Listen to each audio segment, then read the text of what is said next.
প্রথমত হচ্ছে যে আপনি যেটা বললেন বগুড়ার চাচিয়া যে বিষয়টি, সেখানে মূলত এই ছেলের দেওয়া জবানবন্দি অনুযায়ী কিন্তু আমরা কাজ করেছি এবং তার স্পষ্ট জবানবন্দি ভিডিও ফুটেজ সহ আমাদের কাছে আছে। তিনি যখন কথা বলছিলেন এবং তিনি যখন এই জবানবন্দি দিচ্ছিলেন আমাদের কাছে, তার পাশের রুমে তার আত্মীয় স্বজন ছিল। ইভেন তাকে যখন আমাদের ক্যাম্পেও নিয়ে আসা হয় তখনও তার আত্মীয় স্বজন আমাদের সাথে, আমাদের টিমের সাথে আমাদের ক্যাম্পে আসে। এরপরও তদন্তের স্বার্থে তদন্তে বিভিন্নতা থাকতে পারে, তদন্ত বিভিন্নতার মোড় হয়। তদন্তকালীন সময় যদি আমাদের কোনো সহায়তা দরকার হয় আমরা অবশ্যই সহায়তা করব। এছাড়াও যেটা বললেন যে আমাদের র্যাবের কোনো সদস্যের জন্য যদি কোনো ধরনের অভিযোগ বা কোনো ধরনের গাফিলতি পাওয়া যায় আমরা অবশ্যই তার ব্যবস্থা নিব এবং আমরা তদন্ত সাপেক্ষে সে ধরনের ব্যবস্থা নেব। আমাদের কাছে যদি অভিযোগ আসে আমরা অবশ্যই এটাকে স্বীকারোক্তি কিন্তু অনেক ধরনের আছে। নিজে স্বীকারোক্তি দিতে পারেন, ম্যাজিস্ট্রেটের সামনেও দেওয়া যেতে পারে এবং এই স্বীকারোক্তি দেওয়া মানেই যে তিনি স্বীকার করে ফেললেন, ঘটনা প্রমাণ হয়ে গেলে এটা কিন্তু না। এটি তিনি যেখানেই স্বীকারোক্তি দেন না কেন পরবর্তীতে কিন্তু যে জবানবন্দি বা স্বীকারোক্তি দিয়েছেন তিনি কিন্তু যে কোনো সময় সেটা পরিবর্তন করতে পারেন। এটা তার অধিকার, আইনগত অধিকার এটা। সে কিন্তু যে কোনো সময় এটি পরিবর্তন করতে পারে।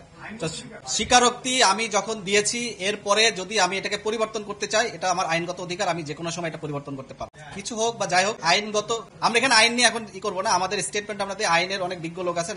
আমি যেটা বলতে চাচ্ছি, কেউ যদি কখনো কোনো স্বীকারোক্তি দেয় সে পরবর্তীতে এটাকে পরিমার্জন করতে পারবে, এটা তার আইনগত অধিকার। সে তখন বলতে পারে, আপনার 164 এর যে সিস্টেম এটাও জানবেন, 161 এর যে সিস্টেম এটাও আপনারা জানবেন। আপনারা অনেক ভালো সাংবাদিক, আমার থেকে বেশি জানেন। কিন্তু আমি যেটা বলতে চাই, আমাদের কাছে তিনি যে ধরনের তথ্য দিয়েছিলেন এবং যে সমস্ত আলামত আমরা তাকে উদ্ধার করেছিলাম তার ভিত্তিতেই মূলত আমরা এটাই করেছিলাম। এরপরেও আমাদের যদি কোনো গাফিলতি থাকে এটা একটা তদন্তাধীন বিষয়, উভয় সংস্থায় তদন্ত করছে।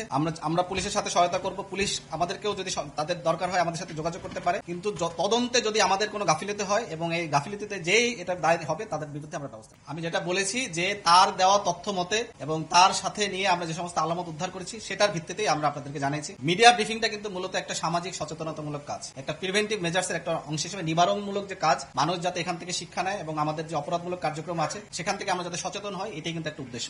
এটা কিন্তু অন্য কোনো উদ্দেশ্য না। মানুষকে সচেতন করা এবং নিবারণমূলক যে কার্যক্রম তারই অংশ হিসেবে মূলত আমরা এটাকে কাজ। আপনি কখনোই বললেন পুলিশ ভুল তথ্য দিয়েছে। এই তদন্ত, এটা এখন যেটা বলা হচ্ছে এটা পূর্ণাঙ্গ তদন্তের পর অন্য কিছু বের হতে পারে।